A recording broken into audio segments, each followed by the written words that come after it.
On a rainy night, Asia and her younger sister Maria flee their home.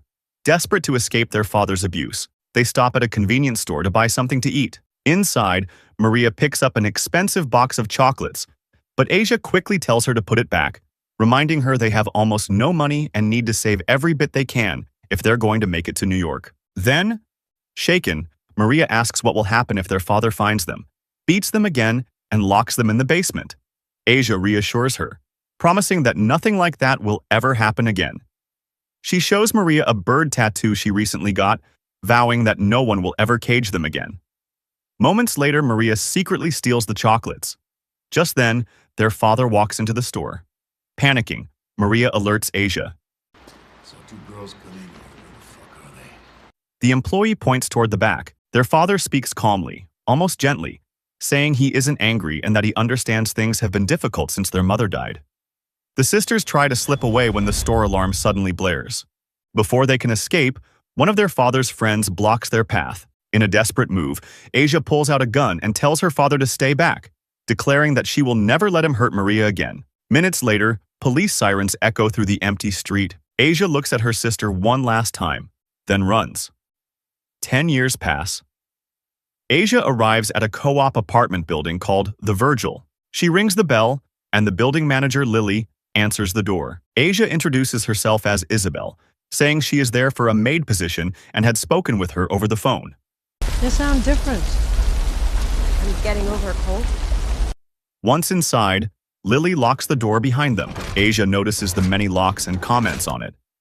Lily explains that the building was constructed in 1923, back when the neighborhood was far more dangerous and filled with criminals. Over time, the area changed into a trendy place, full of coffee shops and hipster bars. Now, she says, the Virgil is one of Manhattan's most exclusive buildings. Isabel, our new Lily maid. then introduces Asia to some of the residents.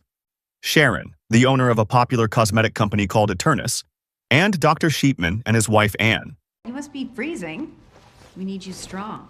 Lily then asks for her phone, explaining that the residents here value one thing above all else: absolute privacy. Seriously? Lily informs Asia that the first floor is reserved for staff. How long have you been working here?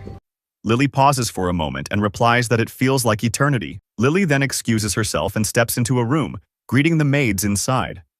Suddenly, a little boy walks up to Asia and says, "Hi, Piggy." Lily quickly returns and scolds the boy, telling him it's not polite to call someone that. Curious, Asia asks what the maids are celebrating, and Lily says it's a small tradition where one of the maids will be rewarded tonight for her dedication. She adds, almost wistfully, that these women came from nothing. I gave him a place to belong. Just as Lily is about to show Asia her room, her husband Ray walks out. What are you doing in there? He casually says that he's just taking out the trash. Lily immediately scolds him, telling him to stay away from new arrivals. She apologizes on his behalf, then tells Asia she'll give her the room key and show her the rest of the building tomorrow. Later, Asia unpacks her nightclothes and places her suitcase in the closet. She then heads into the shower.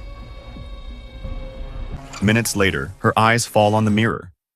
She wipes away the condensation. As she steps out of the bathroom, she hears a strange rattling noise coming from the vent. Curious, Asia moves closer to check it and notices what looks like a pair of eyes staring back at her.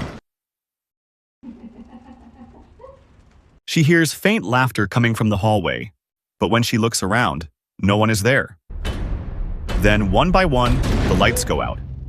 Unsettled, she returns to her room, locks the door, and pushes a chair against it for extra security.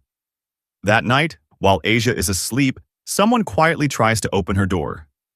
Moments later, a masked man crawls out of the vent. He slowly approaches her and begins licking her feet. Asia suddenly jolts awake. She quickly looks under the bed, but before she can react, the masked man presses a chloroform-soaked rag against her nose. Asia fights back, struggling hard, and manages to knock him out. As she crawls toward her bed, two other masked figures enter the room. One of them is revealed to be Sharon. Clearly frustrated, Kevin, another resident of the building, asks her why Bob didn't wait for them. I'm telling you, he fucks them. Fucking pervert. Kevin then lets their companions inside. As Sharon tries to drag Asia, she suddenly bites into a wire from the lamp, electrocuting Sharon. Kevin tells her to come out, but Asia just calls them assholes.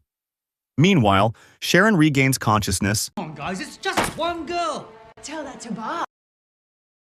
A faint smirk crosses Asia's face before she strikes. With swift, precise moves, she takes them down one by one.